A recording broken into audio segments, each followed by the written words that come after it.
Lorsqu'on regarde les super riches dans le monde entier, on se rend compte qu'ils ont souvent des points communs et agissent de manière similaire. Ces individus ne gagnent pas seulement beaucoup d'argent, mais ont aussi des habitudes similaires qui sont cruciales pour leur succès impressionnant. Avez-vous déjà rêvé d'être multimillionnaire? Croyez-vous que vous êtes sur la bonne voie pour atteindre vos objectifs? Si nous observons de près, nous remarquerons que, pour la plupart, les individus qui ont atteint le statut de millionnaire ou de milliardaire partagent des caractéristiques et des comportements assez similaires. Ces personnes cultivent des habitudes communes qui les mènent à obtenir des résultats grandioses. En réalité, c'est un fait que tous ces individus sont des personnes comme tout le monde. La plupart d'entre eux viennent de milieux très divers par rapport à leurs réalités actuelles. Nous devrions utiliser ces comportements en les adaptant à notre propre réalité et en cherchant à obtenir des résultats similaires. Aujourd'hui, nous allons aborder 8 pratiques réalisées par des personnes prospères qui ne sont pas pratiquées par ceux qui n'ont pas réussi. Il est important de noter que le succès est un mot très malléable, car il peut avoir différentes significations pour différentes personnes. Cela peut représenter la joie, la paix, le bonheur, une grande famille, des voitures, des voyages, des vêtements ou la liberté pour vous. Cependant, en examinant le parcours de vie, on constate que chaque réalisation nécessite des étapes spécifiques. Le succès peut donc prendre diverses significations pour différentes personnes. Avant de plonger dans les habitudes, veuillez aimer cette vidéo et vous abonner à la chaîne afin que vous puissiez atteindre le succès tant attendu. Prenez un moment pour commenter. Je veux être multimillionnaire si vous avez ce désir. Restez jusqu'à la fin si vous voulez savoir quelle est l'habitude la plus prospère que possèdent les multimillionnaires. Habitude numéro 1. La principale caractéristique partagée par de nombreuses personnes prospères est qu'environ 80% d'entre elles maintiennent une certaine régularité en se réveillant tôt. Suivant une routine matinale spécifique, pour illustrer ce point, on peut mentionner des CAS comme Richard Branson et Tim Cook, tous deux milliardaires qui commencent leur matinée vers 4h30. Il n'est pas nécessaire de se réveiller à cette heure, mais la justification de cette pratique est qu'ils réservent du temps pour eux-mêmes, que ce soit pour lire, écrire un journal ou faire des exercices physiques. Ils établissent un moment intentionnel pour devenir qui ils veulent être, en suivant une routine quotidienne avant de commencer leurs activités professionnelles. Malgré des milliers d'employés, ils priorisent de se réveiller tôt chaque jour en s'assurant du temps précieux pour eux-mêmes aux premières heures. Imaginez essayer de vous réveiller au moins 1 heure plus tôt et de consacrer ce temps à vous-même au lieu de Netflix ou des événements sportifs la nuit. En choisissant de dormir 1 heure plus tôt et de se réveiller 1 heure plus tôt, comment cela impacterait-il votre routine? Demandez-vous si vous pensez que vous vous réveillez déjà assez tôt pour avoir une période dédiée à votre croissance personnelle. Si la réponse est négative, il est conseillé d'incorporer cette pratique dans votre vie. Habitude numéro 2. La deuxième caractéristique vraiment fascinante est qu'ils lisent presque quotidiennement. Un article publié il y a quelques années indiquait qu'un PDG moyen consomme environ 60 ouvrages littéraires par an. Cela signifie que le PDG moyen au sommet de son entreprise, le plus haut dans son secteur, lit plus d'1 livre par semaine. Par conséquent, il est nécessaire de se demander combien de livres vous lisez. Quel est votre engagement envers le progrès et l'absorption de connaissances provenant de certaines des personnes les plus prospères ayant jamais existé? Tout.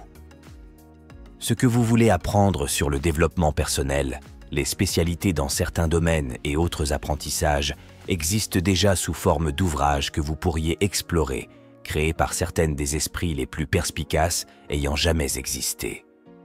C'est une excellente idée de commencer à explorer ces œuvres régulièrement, en faisant de cela un objectif fondamental à définir. Déterminez le nombre de livres que vous aimeriez lire mensuellement. Identifiez ce nombre, enregistrez-le et commencez à le suivre. Habitude numéro 3.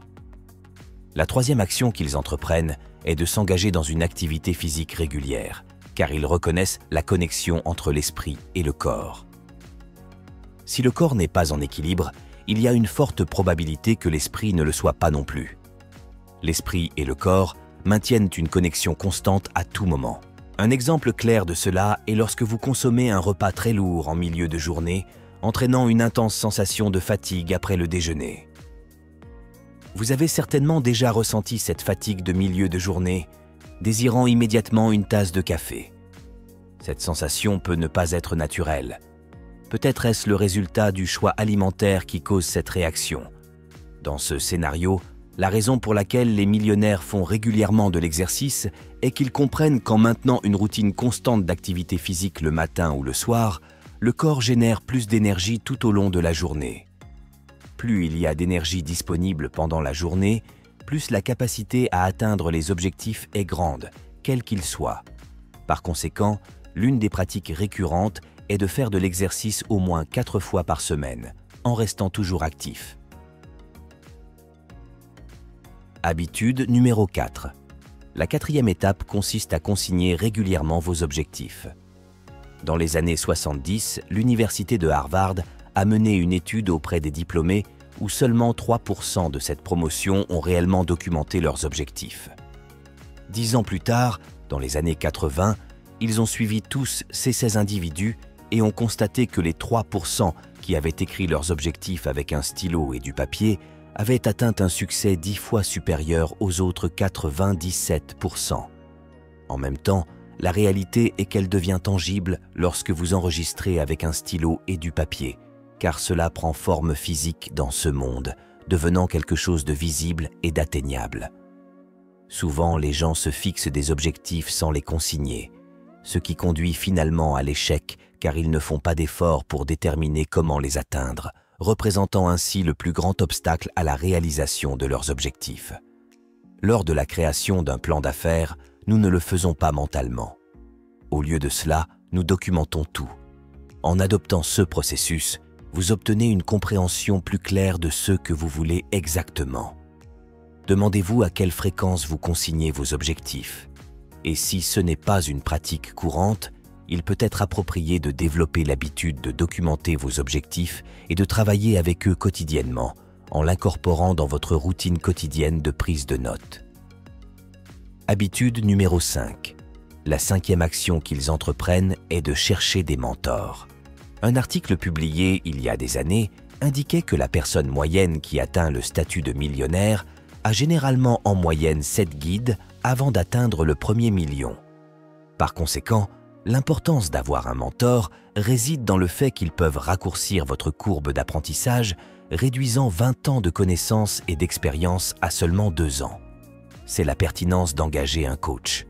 Le mentor est quelqu'un de plus avancé dans le processus que vous, qui a déjà accompli ce à quoi vous aspirez et a commis les erreurs que vous finiriez par faire. En apprenant d'eux, vous pouvez raccourcir votre courbe d'apprentissage en évitant de répéter leurs erreurs et en comprenant exactement ce qui est nécessaire pour atteindre vos objectifs. L'aspect crucial est d'avoir quelqu'un qui peut vous guider, vous fournissant les clés pour ouvrir les portes nécessaires pour atteindre vos objectifs. Habitude numéro 6.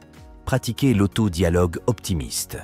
Chacun de nous commence en tant qu'individu positif, mais le monde tend à éroder cette caractéristique en nous. Pour cette raison, il est important de polir cette positivité. Il n'est pas réaliste de se réveiller chaque jour avec enthousiasme pour affronter la journée, mais il est faisable de commencer un dialogue avec soi-même pour découvrir des raisons d'aller de l'avant et d'agir davantage. Vous pouvez commencer à vous parler en favorisant le renforcement. Réussir dans ce monde est un défi qui devient encore plus difficile lorsque votre propre esprit crée constamment des conversations négatives. Pour établir un système de dialogue interne constructif, il est essentiel d'être plus intentionnel dans chaque conversation mentale. En éliminant les pensées pessimistes qui peuplent l'esprit et en cultivant des pensées positives, vous pouvez vous éloigner des pensées négatives. Habitude numéro 7. Ne pas abandonner face à l'échec. L'échec n'occupe pas de place dans l'esprit d'un individu à succès. Il ne se manifeste que lorsqu'il y a un abandon complet de nouvelles tentatives. Les personnes expérimentent des revers plus souvent que la somme de tous les individus ordinaires, mais elle ne s'inquiète pas de l'échec. Elle ne se concentre pas sur les mouvements perdus, mais sur la planification des prochains. Ainsi, comme on peut l'observer, pour réussir, il est nécessaire de faire face à plusieurs chutes en cours de route. Ne laissez pas cela vous arrêter, continuez, car les échecs font partie du processus. Habitude numéro 8. Ne jamais s'arrêter. Les manias financiers ne cessent tout simplement pas. Ils fixent leurs objectifs et résolvent de les atteindre ou de périr en essayant. Le secret du succès est de survivre plus longtemps que les autres dans votre domaine, car la plupart abandonneront en cours de route. La majorité de vos concurrents abandonneront. Donc, si vous ne vous arrêtez pas progressivement, vous acquérez les compétences, vous gagnerez les connaissances et tout ce qui est nécessaire pour surpasser les autres avec plus de succès. En prenant la résolution mentale, peu importe ce qui se passe, peu importe combien de fois vous tombez, peu importe combien de fois vous pensez négativement, peu importe combien de fois vous faites des erreurs, vous continuerez à vous améliorer et persisterez jusqu'à ce que le moment du succès arrive. Ceci est évident lorsqu'on observe la liste des personnes qui ont échoué, mais ont connu un grand succès dans ce monde, ayant échoué à plusieurs reprises.